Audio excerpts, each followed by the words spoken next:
Doctor Himanta Biswa শৰ্মাই হতাশাত ভুগিছে আৰু সেই হতাশাৰ প্ৰতিফলন ঘটিছে তেওঁৰ বক্তব্যত। ডাক্তৰ হিমন্ত বিশ্ব শৰ্মাই অনুমান কৰিছে যে 2026ত তেওঁ কোনো কাৰণতে অসমৰ মুখ্যমন্ত্ৰী হ'ব নোৱাৰে আৰু তেওঁ দ্বিতীয়বাৰ মুখ্যমন্ত্ৰী হ'ব নোৱাৰাটো প্ৰায় নিশ্চিত। আৰু সেই কথা জানি বুজি পেলাই তেওঁৰ হতাশাৰ প্ৰতিফলন তেওঁৰ বক্তব্যৰ মাজেৰে অসমৰ জনসাধাৰণে বিগত কিছুদিনত দেখা পাই আহিছে। তেওঁৰ মিথ্যাচাৰ, তেওঁৰ প্ৰতিশ্ৰুতি প্ৰলোভনৰ ৰাজনীতিক অসমৰ জনসাধাৰণে ইতিমধ্যে অগ্ৰাহ্য কৰিছে বা অসমৰ জনসাধাৰণে ইতিমধ্যে উপলব্ধি কৰিছে। যোৱাকালি তেওঁ কৈছে যে তেওঁৰ পত্নী ৰিণিকী শৰ্মা ভূঞাৰ যিমান সা সম্পত্তি আছে সেই সকলো সা সম্পত্তি তেওঁ অসমৰ জনসাধাৰণক দান দিব। যদি প্ৰকৃততে তেওঁৰ তেনেকুৱা সদিচ্ছ আছে তেতিয়াহ'লে ৰিণিকী শৰ্মা ভূঞাৰ যিমান সা সম্পত্তি আছে সেই সা সম্পত্তিবিলাক কোন তাৰিখে অসমৰ জনসাধাৰণক তেওঁ উৎসৰ্গা কৰিব সেই কথা তেওঁ স্পষ্টভাৱে ক'ব লাগে। এনেই তেওঁ এই ধৰণৰ কথা বতৰাৰে অসমৰ জনসাধাৰণক বিভ্ৰান্ত কৰিব নালাগে। বিগত সময়ছোৱাত প্ৰতিশ্ৰুতি, প্ৰলোভন আৰু হিতাধিকাৰী আঁচনিৰ তেওঁ যি মায়াজাল গঢ়ি তুলিছিলে সেই মায়াজালৰ পৰা অসমৰ জনসাধাৰণ ইতিমধ্যে ওলাই আহিব লৈছে। অসমৰ জনসাধাৰণ এতিয়া ডাক্তৰ হিমন্ত বিশ্ব শৰ্মাক যিসমূহ জাতীয় জীৱনৰ ইছ্যু, যিসমূহ অসমৰ জনসাধাৰণ দৈনন্দিন জীৱনত ভুগি আছে সেই সমস্যাসমূহক লৈ পেলাই প্ৰশ্ন সুধিবলৈ আৰম্ভ কৰিছে। আৰু যেতিয়াই অসমৰ জনসাধাৰণে বা অসমৰ বিৰোধী ৰাজনৈতিক দলবিলাকে মুখ্যমন্ত্ৰী হিমন্ত বিশ্ব শৰ্মাক তেওঁৰ বিগত 3 বছৰীয়া শাসনৰ কাম কাজক লৈ প্ৰশ্ন উত্থাপন কৰিবলৈ আৰম্ভ কৰিছে, তেতিয়াৰ পৰাই হিমন্ত বিশ্ব শৰ্মাই হতাশাত ভুগি পেলাই আবুল তাবুল বকিবলৈ আৰম্ভ কৰিছে। আৰু সেই আবুল তাবুল বক্তব্যৰ অংশ হৈছে যোৱাকালি তেওঁৰ ৰখা বক্তব্য। মই মুখ্যমন্ত্ৰী ডাক্তৰ হিমন্ত বিশ্ব শৰ্মাক প্ৰত্যাহ্বান জনাইছো, যদি তেওঁৰ পত্নীৰ সা সম্পত্তিসমূহ অসমৰ জনসাধাৰণক দি দিয়াৰ তেওঁৰ ইচ্ছা আছে তেতিয়াহ'লে তেওঁ স্পষ্টভাৱে ক'ব লাগে যে কোন চনৰ কোন তাৰিখে তেওঁ সেই সা সম্পত্তিসমূহ অসমৰ জনসাধাৰণক গতাই দিব। আজি ৰিণিকী শৰ্মা ভূঞাৰ যিমান সা সম্পত্তি আছে সেই সা সম্পত্তিৰ হিচাপ তেওঁ প্ৰথমে ৰাজহুৱা কৰিব লাগে।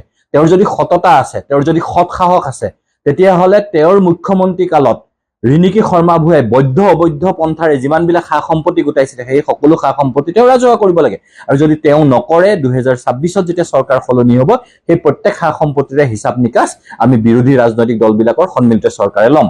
সেই কথা তেওঁক স্পষ্টভাৱে জনাই দিয়া হ'ল।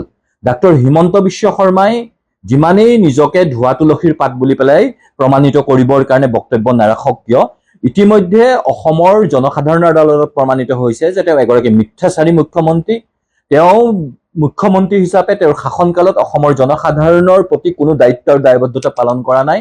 তেওঁ কেৱল মাথো ধাৰ লৈ পেলাই হিতাধিকাৰী আঁচনি সৃষ্টি কৰি অসমৰ জনসাধাৰণক প্ৰলোভিত কৰি পেলাই কেৱল মাথো ক্ষমতাৰ ৰাজনীতি কৰি আহিছে। আৰু সেই ক্ষমতাৰ ৰাজনীতি কৰি আহোঁতে তেওঁ অসমৰ জনসাধাৰণক বিশ্বাসঘাতকতা কৰিছে। আৰু সেই কথা অসমৰ জনসাধাৰণে আজি উপলব্ধি কৰিছে কাৰণে মুখ্যমন্ত্ৰীগৰাকীক আজি অসমৰ সৰ্বস্তৰত জবাবদিহি কৰা হৈছে।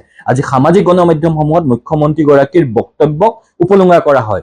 এগৰাকী মুখ্যমন্ত্ৰীৰ বক্তব্যক অসমৰ জনসাধাৰণে এই ধৰণে উপলুঙা কৰা কথাই এটা কথা স্পষ্ট কৰি দিছে যে মুখ্যমন্ত্ৰীগৰাকীৰ প্ৰতি অসমৰ জনসাধাৰণৰ কোনো আস্থা আৰু বিশ্বাস নাই।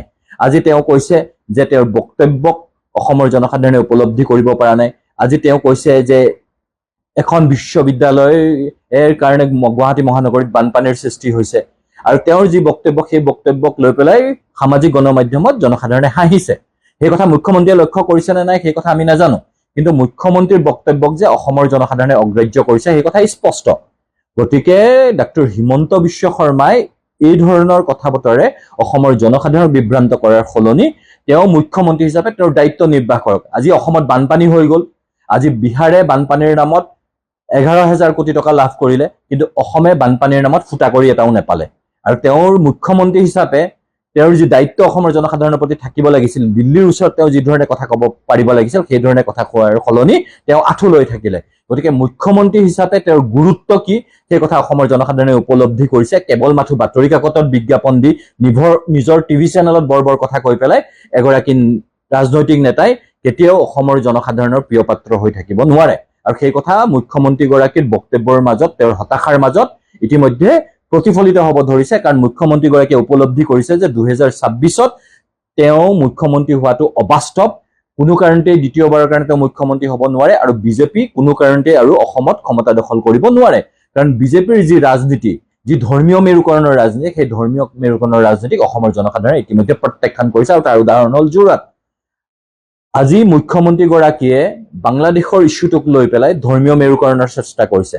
আজি বানপানীৰ সমস্যাটোক লৈ পেলাই তেওঁ ধৰ্মীয় উন্মাদনা বিয়পাবলৈ যত্ন কৰিছে। এই ধৰণৰ তেওঁৰ যি ধৰ্মীয় উন্মাদনা বিয়পাই পেলাই ৰাজনৈতিক মুনাফা লাভ কৰা বা ক্ষমতা দখলৰ যি ষড়যন্ত্ৰ, সেই ষড়যন্ত্ৰক অসমৰ জনসাধাৰণে ব্যৰ্থ কৰিব আৰু 2026ত অসমৰ জনসাধাৰণে তেওঁৰ এই কাম কাজৰ বাবে তেওঁক জবাবদিহি কৰিব। আৰু এটা কথা স্পষ্ট যে ডক্টৰ হিমন্ত বিশ্ব শৰ্মাই যি ৰাজনীতি কৰি আছে, এই ৰাজনীতিয়ে অসমীয়াৰ ভৱিষ্যত সুৰক্ষিত কৰিব নোৱাৰে। এই ৰাজনীতিয়ে অসমীয়া জনসাধাৰণক তেওঁলোকৰ প্ৰাপ্য অধিকাৰ দিব নোৱাৰে। আজি অসমত অসমীয়া জনসাধাৰণৰ, খিলঞ্জীয়া জনসাধাৰণৰ অস্তিত্ব বিপন্ন হৈছে এই মুখ্যমন্ত্ৰীজনৰ শাসনকালত, আৰু সেই কথা অসমৰ জনসাধাৰণে উপলব্ধি কৰিছে। আৰু সেইকাৰণে আমি কৈছো যে ডক্টৰ হিমন্ত বিশ্ব শৰ্মা ইতিমধ্যে অসমৰ জনসাধাৰণৰ আদালতত দোষী সাব্যস্ত হৈছে। তেওঁ এগৰাকী ব্যৰ্থ, অকৰ্মণ্য আৰু মিথ্যাচাৰী মুখ্যমন্ত্ৰী ৰূপে পৰিগণিত হৈছে। আৰু তেওঁৰ এই কাম কাজৰ দ্বাৰা তেওঁ ইতিমধ্যে অসমৰ জনসাধাৰণৰ দ্বাৰা জনবিচ্ছিন্ন হৈছে, গণবিচ্ছিন্ন হৈছে আৰু এগৰাকী ঘৃণিত ব্যক্তিলৈ ৰূপান্তৰিত হৈছে, যি কথা ডক্টৰ হিমন্ত বিশ্ব শৰ্মাই উপলব্ধি কৰিব নোৱাৰিলে। তেওঁৰ ৰাজনৈতিক জীৱনত ইয়াতকৈও অধিক হতাশা আহিব আৰু এই মুখ্যমন্ত্ৰী হিচাপে তেওঁ যি কাম কাজ কৰি আছে, সেই কাম কাজক লৈ অসমৰ জনসাধাৰণ ইমানেই অসন্তুষ্ট হৈছে যে মুখ্যমন্ত্ৰীগৰাকীয়ে নিজে তেওঁৰ ৰাজনৈতিক ভৱিষ্যত সুৰক্ষিত কৰি ৰাখিব নোৱাৰে। কাৰণ তেওঁৰ যি ৰাজনীতি, সেই ৰাজনীতিক অসমৰ জনসাধাৰণে ইতিমধ্যে অগ্ৰাহ্য কৰিছে।